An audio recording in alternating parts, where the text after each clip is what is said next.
What's going on, guys? Jacques here, back with another video. So in today's video, I'm going to be talking about the creatine experiment I conducted this past month. So basically my whole goal with this experiment was just to share with you guys my experience on creatine because it's such a talked about supplement that everyone uses, and also talk about if I experienced any of the side effects or any of the myths that's involved with creatine. So let's get into it. Alright, so starting this creatine experiment off, I'm going to go with Beast Creatine. This is apparently 5 different blends of creatine, so if you see the back, it's like super, all those different types of blends of creatine.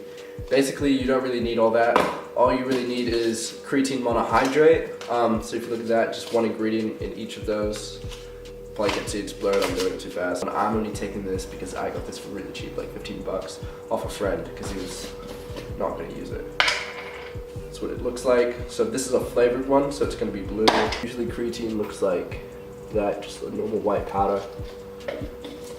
So yeah, sure. 5 grams out like that. Put it in my mouth.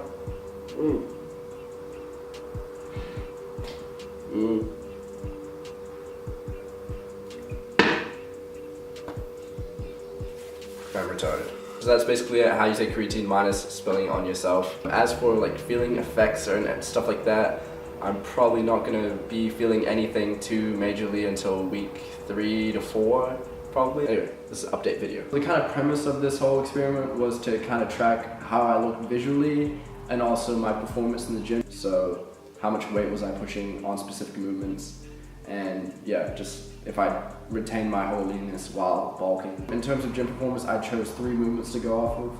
I chose my incline dumbbell press, pull-ups, and my squat.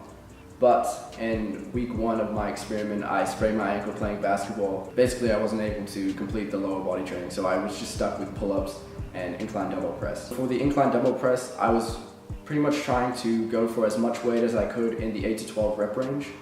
And for the pull-ups, I recorded 1 set in week 1, and then I'd record another set in week 4. The reason behind that was I just want to see if maybe creatine had an effect on my overall strength. I know strength is specific to certain movements, but I just, this is an experiment, so I just try it. So basically see if by not doing pull-ups, would I just get stronger at them anyway.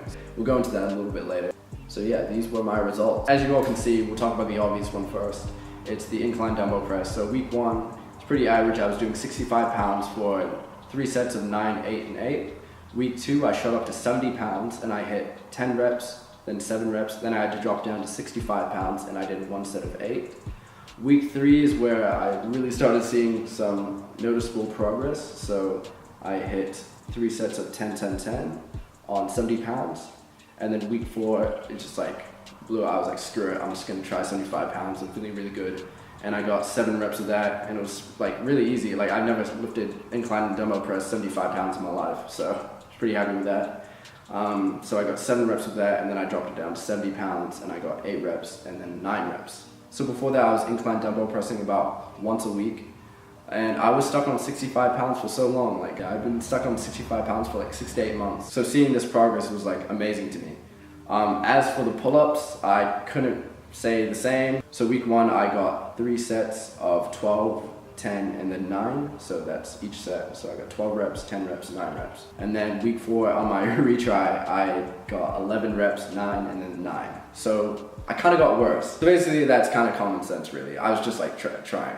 Oh no. Yeah. So if you guys are familiar with the principle of specificity, strength is usually specific to a movement. So just because you're increasing how much you could bicep curl doesn't mean you're increasing how much you can leg press. So strength is relative, it's specific to a movement, usually. Obviously, if I'm not doing pull-ups, I'm not really going to get better at them. So that's pretty much the performance side of it. As for visual, how I looked in the mirror, honestly, I don't want to attribute all the differences to just creatine. I think it helped a lot in terms of helping me in my gym performance and helping me stay consistent because I felt I had more energy and I could go for a bit longer. But in terms of physique, you guys can say for yourself. So this was kind of at the end of my cut where I kind of had my little rebound, and I didn't really track calories or anything, eating things I shouldn't have been eating. and not training as hard as I usually would. After that, I jump into much more serious training and then cleaning up my diet. From going to that extreme to another extreme of training hard, that's probably what the majority of the difference is you'd see. But creatine definitely helped me, you know, feel a lot fuller and stuff, like including my muscle bellies, like especially when I'm training, I just feel like skin feels really tight. And I just felt like I had a lot more energy. That could be a bit of placebo, but yeah, it was a noticeable difference. So now that we've got that out of the way, we can go into some myths of creatine that I did or did not experience. So one that I kind of did experience was the water retention. So obviously creatine, you're absorbing a lot of water, that's what it's for. And then some get stored in your muscles, some get stored under your skin. In terms of like losing vascularity or anything like that, I did lose like slightly, like a little bit, but the trade-off for having that like fuller muscle belly and stuff like that and the more energy and the gym performance like totally outweighs like the little like side effect you could get. So yes, I did experience some water retention, but it's completely like not what most people make it out to be. Like it's not a reason you wouldn't take it. The second myth would probably kind of be like how much water do you drink. It's not really a myth, it's more of a question. Like people aren't really sure how much you should drink. So for this whole experiment, I'm about 72 kilos right now, and I was drinking about 3 liters of water a day at that weight, and honestly I felt fine. Like I was like normal. Some days when I didn't drink enough water, so say I would drink like maybe 1 to 1.5 liters, and on those days I feel like the creatine like kind of sped up the process of being dehydrated, if that makes sense. I think on those days my body was a bit more desperate for water. Maybe that's just a placebo in my head, like, oh, I'm on creatine, so I must need like heaps of water. But it's not anything to like be too concerned over, so long as you're drinking enough water each day, like you're fine. Dehydration is a thing with or without creatine. Like if you don't drink enough water in general, you're gonna feel like bad. So basically if you drink enough water, you'll be fine. And trust that for me, I'm like the most like anxiety guy when it comes to like supplements. When I was like 16 or 17 taking creatine for the first time, I remember like the first night I was in my bed like checking my heartbeat, like, oh my god, like what's gonna happen to me? Yeah. All you need to do is chill out, drink enough water, and you'll be fine. But that's basically it. So key takeaway points is pretty much I did gain strength on specific movements that I tried for. My physique did improve, but that was also due to me changing my diet as well and training harder. 3, drink enough water. So that's pretty much it for my creatine review. Very good supplement. Encourage you guys to take it if you're really into the gym. One of the few supplements you can trust, you know, with the supplement industry.